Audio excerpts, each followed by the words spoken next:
जय श्री कृष्ण दोस्तों, life style with God में आपका स्वागत है। दोस्तों, यहाँ पर हम श्रीमद् भगवद गीता के दूसरे अध्याय का अध्ययन कर रहे हैं, जिसका नाम सांख्य योग है।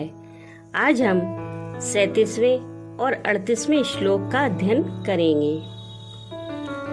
भगवान ने बहुत से हेतुओं को दिखलाया और युद्ध न करने में अनेक प्रकार की हानियों का वर्णन किया।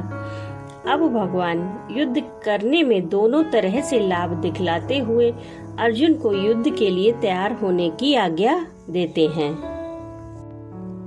हतो वा प्राप्स्यसि स्वर्गम जित्वा वा भोक्ष्यसे महीम तस्मादुत्तिष्ठ कौन्तेय युद्धाय कृतनिश्चयः।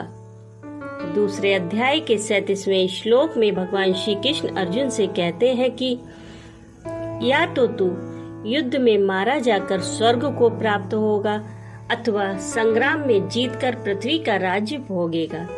इस कारण हे अर्जुन, तू युद्ध के लिए निश्चय करके खड़ा हो जा। इस श्लोक में भगवान का भाव यह है कि पहले अर्जुन ने यह बात कही थी कि मेरे लिए युद्ध करना श्रेष्ठ है या फिर ना करना, तथा युद्ध में हमारी विजय होगी या हमारे शत्रुओं की, इसका मैं निर्णय नहीं कर पा रहा हूँ। इसका उत्तर देते हुए भगवान इस वाक्य से युद्ध करते करते मारा जाने में अथवा विजय प्राप्त कर लेने में दोनों में ही लाभ दिखलाकर अर्जुन के लिए युद्ध की श्रेष्ठता सिद्ध करते हैं। अभिप्राय यह है कि यदि युद्ध में तुम्हारे शत्रुओं की जीत हो गई और तुम मारे गए तो भी अच्छी बात है, क्योंकि युद्ध में प्राण त्याग करने से तुम्हें स्वर्ग ही मिलेगा, और यदि विजय प्राप्त कर लोगे तो पृथ्वी का राज्य सुख भोगोगे। अतएव दोनों ही दृष्टियों से तुम्हारे लिए तो युद्ध करना ही सब प्रकार से श्रेष्ठ है। इसलिए तुम युद्ध के लिए कमर कसकर तैयार हो जाओ।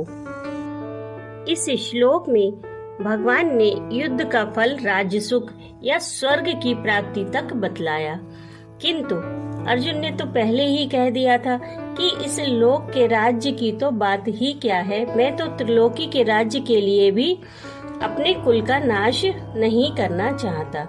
अतः जिसे राज्य सुख और स्वर्ग की इच्छा ना हो, उसको किस प्रकार से युद्ध करना चाहिए, यह बात अगले श्लोक में बतलाई जाती है। सुख दुखे समे कृत्वा लाभा लाभो जया जयो ततो युद्धाय युज्यस्व नैवं पापम वापस्यसि।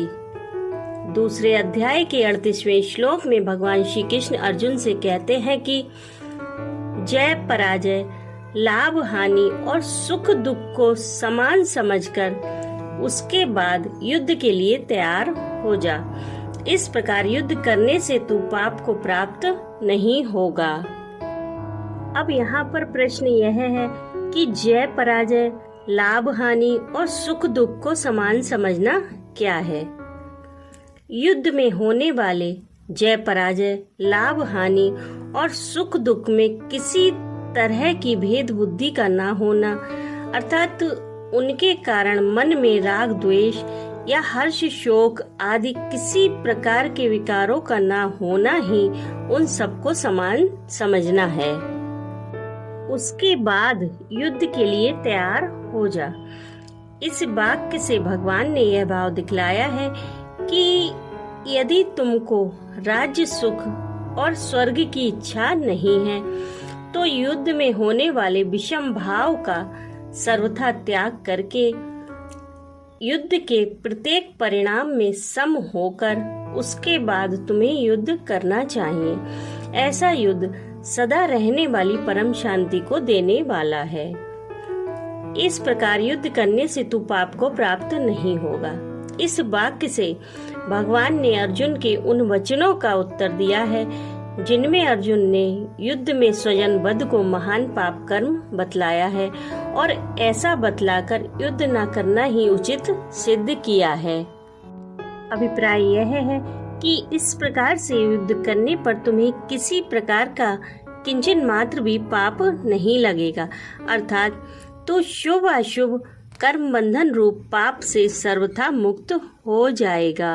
राधे राधे।